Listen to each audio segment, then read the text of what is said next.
Welcome to News in Context. I'm Gina Valeria.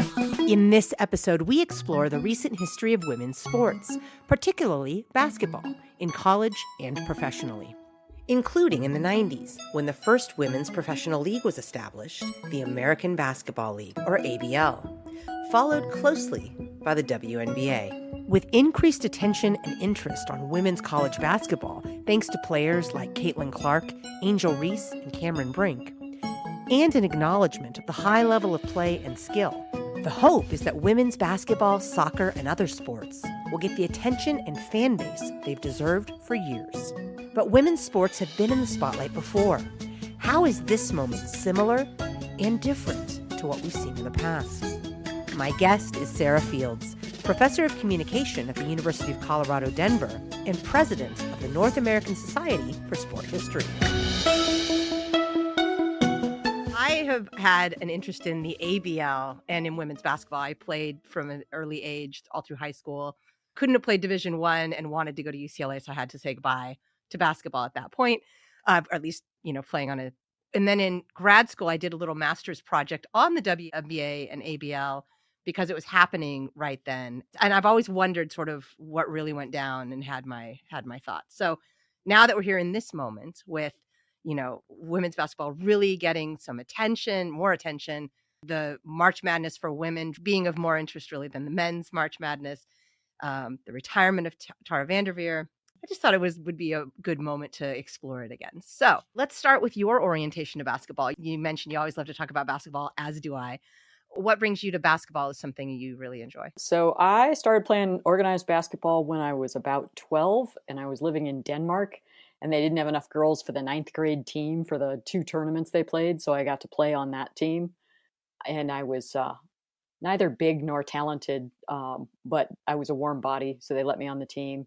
And my dad always loved basketball. So I grew up watching it with him and playing at parks. And when I was 10, we bought a house where we could put a hoop in the backyard. And we played every night until I went away to college. I did play high school ball. I, too, wasn't good enough to play D1 ball, so I moved to intramurals as a college student. And then my peak as a player came when I was in law school. And my basketball team, we played 3-on-3 tournaments, and we won the National Intramural Recreation NERSA, whatever it was. So, we spent a long weekend in Dallas. We got to play on the old Reunion Arena floor for the championship. Got to watch a professional game. And at that point, there was a guy, he was from St. Louis and he was in the league, and he was a little older than we are, but everybody knew who he was. And he actually showed up because his team was playing. And so he watched us in the finals and got us behind the bench during his game. And yeah, it was all super fun. And since then I've just, kind of retired from the game, but I shoot hoops occasionally. But I was a junkie when the ABL, I was in grad school studying sports when the ABL started in the 1996 kind of run up to the Olympics leading to those leagues. So in 97, I saw a couple of ABL games and a couple of WNBA games, and I would go to them periodically for as long as the ABL lasted.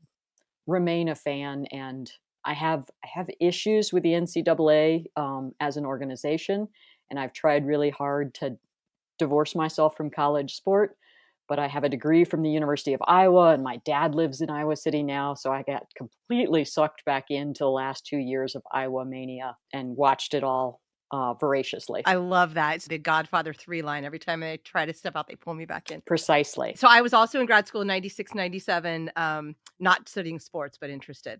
Let's start with the NCAA then, because you've mentioned it, and its orientation to women's sports and, if appropriate, women's basketball. Historically, the NCAA has ignored and hated women's sports. They fought hard. I mean, they simply refused to tolerate it for decades. They didn't begin, supervising it, as you know, until the early 80s. And that was really only in response to the AIAW having success and people paying attention to those games. The AIAW had tried to work with the NCAA, and it never quite worked, mostly because the NCAA just said, no, we're for the boys. They filed, various lawsuits and did everything they could not to comply with Title IX. And then when it turned out they had to, they did so reluctantly and begrudgingly. And then they just screwed the women over and over and over and are still doing it. I mean, seriously, a 9-inch difference in a 3-point line.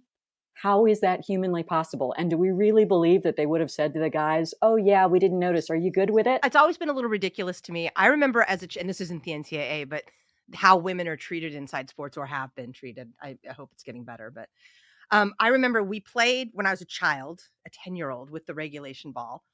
And then at some point when I was 12, they decided that young kids and young girls in particular should have smaller. And so I had to actually transition to a smaller basketball. Mm-hmm. And I remember as a little 12-year-old being very indignant about what is going on here and very unhappy. Yeah, I have a conspiracy theory about that. They didn't change the ball for no reason. It makes it almost impossible for men and women to play together. Whoa.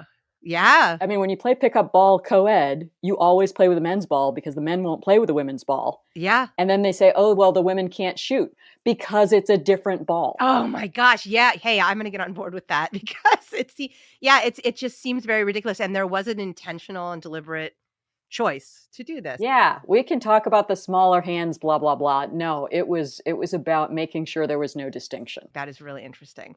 So the NCAA lives in our systemic soup of, oh no, women, you're too delicate to, I've never been a delicate person, but women, you're too delicate to do this. Oh God, oh no. The NCAA's treatment of the men's and women's tournaments have been radically different since the beginning, right down to, you can't use the March Madness until this year. And then, of course, Sedona Price's lovely video from 2 years ago showing the weight room. Here's a yoga mat and a dumbbell. Good luck. Yeah, I appreciated that moment so much. And I'm so thankful for social media in that context because that kind of thing would never have gotten attention until we had visual social media that could show people, what's going on. Precisely. And I wonder if even the ABL today would have gotten a fairer shake because they could have gotten outside the media monolith. I think that was a factor. It seems abundantly clear from the history of professional sport and sport in this country that you can't succeed financially until you can get the media deals. How is baseball paying such exorbitant salaries when you look at the stands and there are 7 people there? I live in Denver, and because I'm over 55, the day of, I can get a ticket to the bleacher section for $1. And I've never had a problem doing so after the first month of play. But the media deals, it's the money, it's the media. And when the ABL shows up originally, and it looks like it's going to be the only one, and people start to get excited, and then the NBA announces the WNBA, and they can use their leverage. I'm not going to accuse them of antitrust violation without more evidence, but I have no doubt that it was part of the discussion points in their media relations. What I remember, and again, I think we have to tread carefully. I believe a lawsuit was considered, the ABL owners considered filing a lawsuit. I'm not sure that ever did happen, but I do remember very distinctly. I look back at like the writings and the history, and some of it acknowledges it, but I remember the ABL started and there was such excitement, and all the major college players signed with the ABL, or 90+% of them. And then the WNBA came out later, and it almost did feel like it was a response, like that it wasn't going to be announced, and how clearly the distinction became in the elite players choosing the ABL for the reasons we just talked about. I would love for you to talk to me about your recollections and sort of what you remember in that moment, and then as a sports historian, how you put that in context. Yeah, and this actually ties back to Tara Vanderveer. So in the 92 Olympics, when the women didn't win the gold medal because the women had no professional opportunities, so they'd, finish up their college days, and if they went to Europe, great. And then it turns out that you couldn't put together a team of women who hadn't been really actively playing and have them win the gold medal. And so the USOC came up with the idea of let's have a year-long tour. And they took the best players, and Tara Vanderveer takes that year leave of absence from Stanford to coach them. Which I would add actually had an impact on her career at Stanford, because she loses a whole year there, which impacts recruiting. And, maybe she wins another championship. I read somewhere that she thought it set the program back 3 or 4 years. Wow. By her being gone. Yeah. Nothing should diminish from her collegiate career. She was an amazing coach. But she voluntarily left that, which most coaches wouldn't. And she coaches these women who are paid enough to take a year out of their lives and play. They win every game. We start paying attention. We get excited. They make the run in the Olympics, which I think is impressive because of how much pressure they were under. If they had not won gold, it would have been the end of this experiment. They win gold. We're all excited. All but two of them say they're going to sign with the ABL, Rebecca Lobo and Cheryl Swoops. And Rebecca Lobo, who great college player, probably shouldn't have been on the Olympic team, but she was. And Cheryl Swoops is pregnant, so she's not going to play that first season. So she was never going to play in the ABL because the timing really didn't work. The hope was she could come in at the end of the WNBA first season, as I recall, but she was the poster child. Pregnant Cheryl Swoops on the cover of like Sports Illustrated for Women in her WNBA uniform, which is establishing, all the heteronormativity and everything else that becomes ironic over time. Whereas the ABL has, it feels like literally everybody else. It turns out they don't have everybody else. There are some really good players who play in that WNBA. I'm thinking of Cynthia Cooper and the folks on that Houston Comets team those first few years. Kim Perrin. That was an amazing team. But the ABL had amazing players, and they played during basketball season. They played a full-length season. It wasn't this abbreviated thing. But they didn't play in the giant NBA arenas. Like I went and saw at the time, the Cleveland Rockers and they played in the Cavaliers arena. Whereas when I went to watch the ABL team in, I think it was Long Beach, I think they were playing in the Long Beach State Arena. They were not playing in the Los Angeles Coliseum or the Staples Center or anything like that. From the very beginning, they're set up. And then the structures, as I recall, were also different. Like the players in the ABL had a piece of the league. That's a big component. If you have some sort of ownership vestment or a path to ownership, that changes your relationship. Right. And if that's true, then it also undermines the NBA, who does not want that.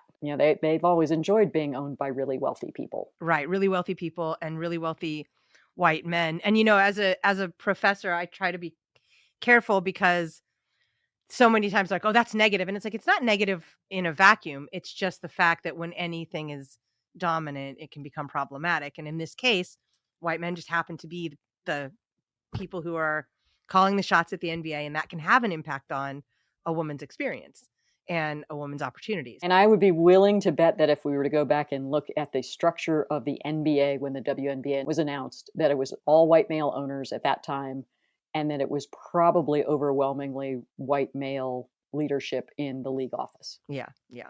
And I know the WNBA was Val Ackerman, the first WNBA commissioner. Yes. But I don't know what the gender of the rest of the staff was. But they were very much, no league starts off strong. You have to have support from somewhere. And their support came from the NBA. And that was predominantly led by white guys. Right, exactly. I remember hearing in 96, 97, that the NBA actually went to ESPN and said, if you play the ABL, we will pull the NBA and go somewhere else. And I don't know if that's true. Oh, that's an interesting one. I vaguely think I heard those rumors as well, but I don't know. And it may have been, my friends and I were all super gung-ho about the ABL, and we had our concerns about the WNBA, although it was still, we went to games and we still talked about them. We still watched. Sure. But we were definitely looking for conspiracies. Yeah. For the ABL's failure, when in reality, the ABL was probably always, leagues fail constantly when they first start. Look at how many iterations it's taken for women's professional soccer to finally have something that looks quasi-stable. Yeah. And even the MLS, that's taken forever to really be viable. I'm surprised it didn't fail more often, although there were previous men's soccer programs that failed. Yeah, exactly. And I still like to remind my students that was it the 1979 NBA finals that were tape delayed? Were they really? Yeah. So it took a long time for the NBA to matter too. Right. And there was another men's league, I think it was the ABL in the 60s that failed. Yes. And some of those teams merged into the NBA somewhere in the 70s. So the ABL in the mid 90s announces first and says, we're going to treat these players like players, not like women who are playing this sport. Regulation size ball, full season in the right place in the year. And we saw initially that most of the top players went to the ABL. But then 1 year later, I was reading an article, the WNBA was getting the signings more often than the ABL. And I don't know what happened in that year on the ABL side. What happened in that first year of the ABL? There was, of course, the NBA component, but there was also the component of an organization trying to get itself off the ground. My recollection was that there were some ownership instability even after that first season. And that's, again, not shocking because this is really common in all new professional leagues. Um, and the downside of not having established super wealthy ownership is they can't afford to lose lots and lots of money for very long. Even at the time when I remember thinking, if the WNBA really had the NBA's backing, it seemed like a safer bet because of the established NBA, because of their money. And at the time when they were originally set up, almost all the WNBA franchise were owned by an NBA franchise or the same ownership group. And that wouldn't change for a little while. And that gave it at least the appearance of reliability that the ABL didn't necessarily have. You're listening to News in Context. I'm Gina Valeria. We're talking with sports historian Sarah Fields about women's professional basketball and the treatment of women's sports over the past few decades. Plus, the WNBA had the advantage of the NBA connection. I remember the ads they ran during the NBA finals in 96, 97. And it was like, we got next. And the NBA could pay for all of that. It drummed up excitement. One of the games that I saw in Cleveland, Cheryl Miller, I think, was still coaching the Phoenix Suns. And that game was sold out. And it was an amazing dynamic experience because, it's in what was then, I think, Gund Arena. And the whole thing was really incredibly cool and intense. And I remember comparing that to one of my ABL games in Long Beach, which was in a, kind of a dark gym. And the quality was great of play, but the experience was different. ABL felt a little more like a college game, in part because of the setting. Ever remember watching ABL games on TV? They must have been televised somewhere, but I don't remember it. I only remember the games that I went to. I think they were televised on Fox Sports Net and BET.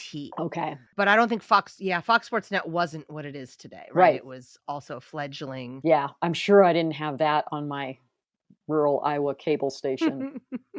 Exactly. Pretty sure I had BET, but yeah, I don't remember watching them. And I do remember the WNBA getting more network airtime. Yeah. And I'm going to include ESPN as the network, even though they were separate from ABC at that point. So the ABL folded, and there was never, I couldn't find any way that a lawsuit was ever filed on illegal business practices.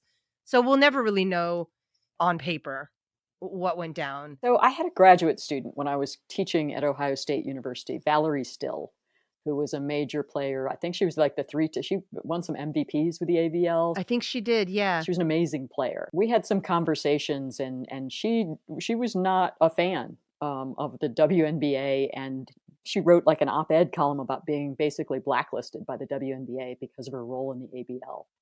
And I don't think she ever did play in the WNBA, despite being this amazing. I mean, she won 3 championships with the ABL. I did read, and it's not just Valerie Still. It was a few players mentioned that they sat the bench in the WNBA, including Kate Starbird.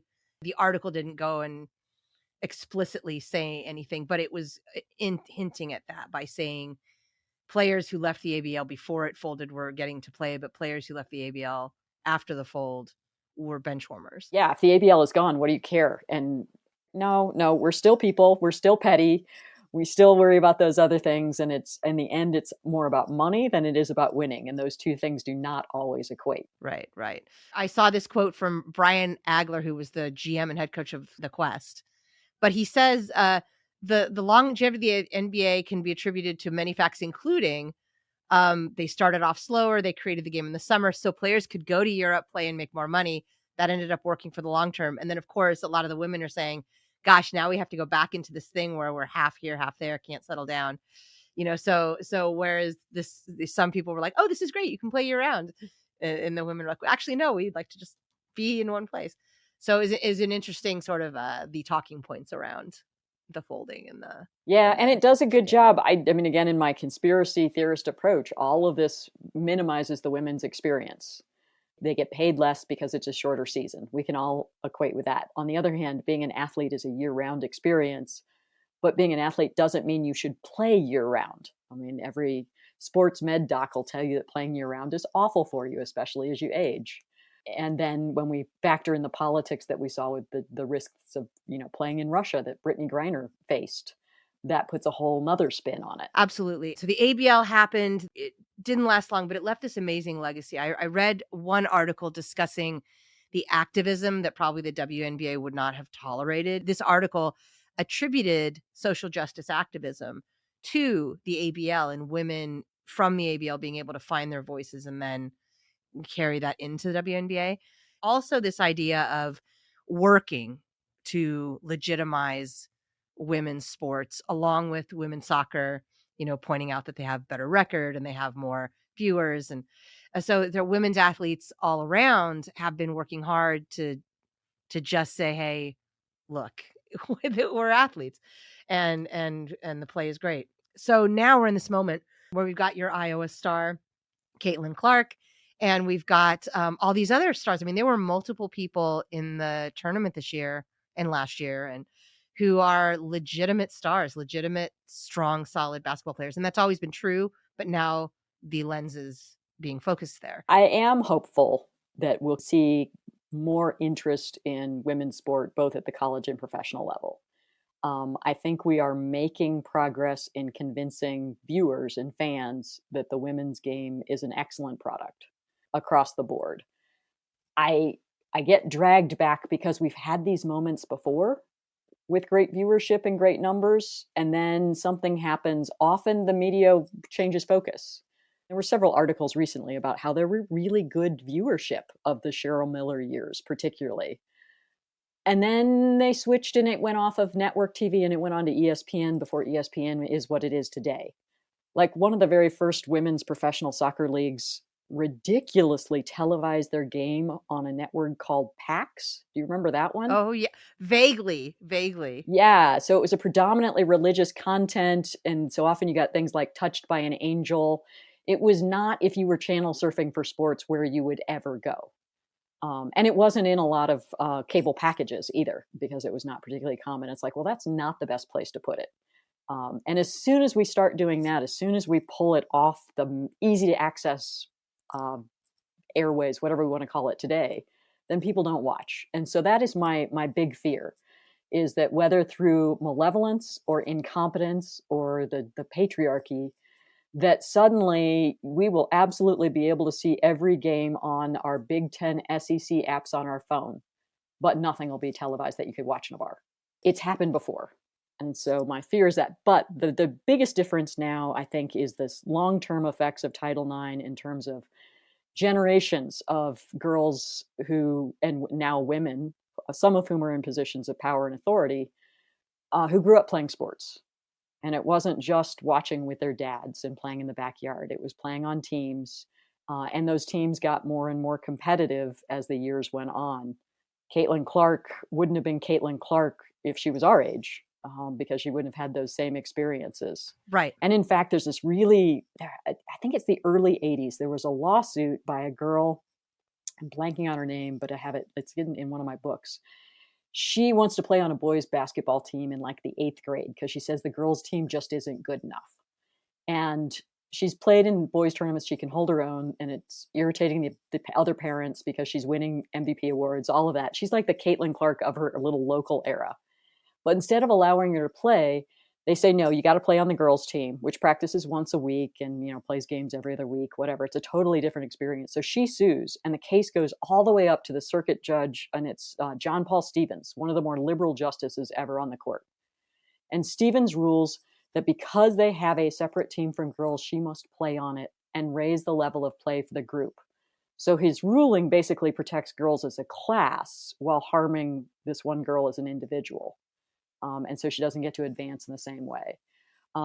Now the girls' teams are competitive. I mean, Caitlin Clark has played against boys when she was little, but the girls' teams, the travel teams, I mean, all those young women in this tournament who played together on U19 and U21 teams, it's a remarkable experience that didn't exist back in the day. And so I think the expectation of these women is higher.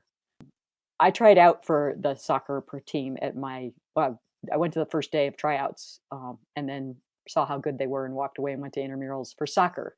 And at that point in time, there was like 2 inches of standing water on the locker room floor because there'd been a backup, and the soccer players would just hop from bench to bench to avoid walking in the water.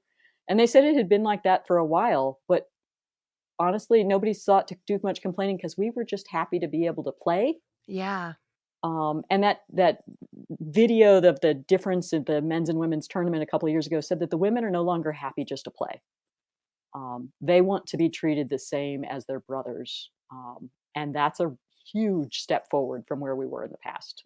And that's what gives me hope that we will continue to move forward with the periodic bounce backs of where the 3-point line is. And I don't know, putting the poor Utah team 30 miles from the venue. No, I didn't hear about that. Oh, this is awful. The women's team was in the Gonzaga bracket. And so they went up to Gonzaga in Spokane, Washington to play. There wasn't enough hotel rooms for a variety of reasons. The men's bracket was there. There were a couple of other events going on. So they put them in Coeur d'Alene, Idaho. Coeur d'Alene, Idaho has a real race problem right now. And there were players of color on that Utah team when they were walking back and forth from their hotel to the restaurant. Pickup trucks filled with largely white men yelling racial slurs came by. And the Utah team eventually, they demanded to be moved to Gonzaga. Spokane's a little more liberal. And so they were moved.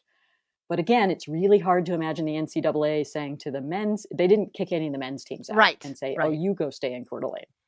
Right. And make this 30-mile drive. Yeah, there's still work to be done to maintain the line and to push forward. You see women now in the Gatorade commercials and things like that. They're allowed to get out there and capitalize on their skills and talents and what they're worth. I think the players should be paid by the universities as well. These NIL deals are making college basketball for women a really good place to be. Mm-hmm. What happens when they do transition to the WNBA, which is still a second-class environment, what might get lost in translation? Caitlin Clark and Angel Reese particularly needed to make calculations. Are they better off staying in college? How many of those NIL dollars will disappear when they go to the WNBA? Clark, I think, is, I'm going to say, lucky. Hy-Vee, one of her big local sponsors in Iowa City, is expanding into Indiana, so that'll probably continue that relationship. But a player like Angel Reese, so none of them are guaranteed anything in ways that are different for the men, with larger rosters, more teams, to say nothing of a much bigger global set of options. And the G League, they're just options for the men that don't exist for the women. As the number one pick, Caitlin Clark will make $77,000 in salary. So if she loses NIL money, if her endorsements don't even out, maybe she's better off staying. If Angel Reese loses social media influencer money by going pro, it's very tough for WNBA rookies to have any kind of impact because they've been playing for a full year. There's no break. So physically, they've got to hit this wall.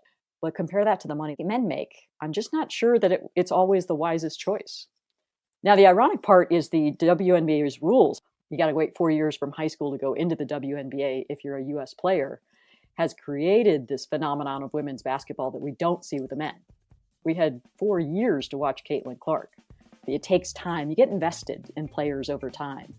Whereas the one-and-done men's programs, because they can go into the NBA after a single season, it's harder to get invested. Honestly, it's harder for me to even keep track. Right. Now, the transfer portal for both men and women will change all of this with the motion, but at least we can still be invested in individuals in college. We'll follow the women for 4 years until the WNBA changes its rules.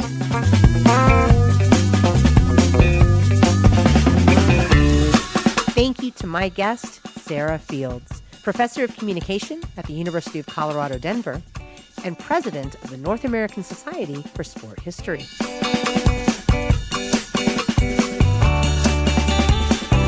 Music in this episode includes Spring Fling by Track Tribe and The Heist by Silent Partner.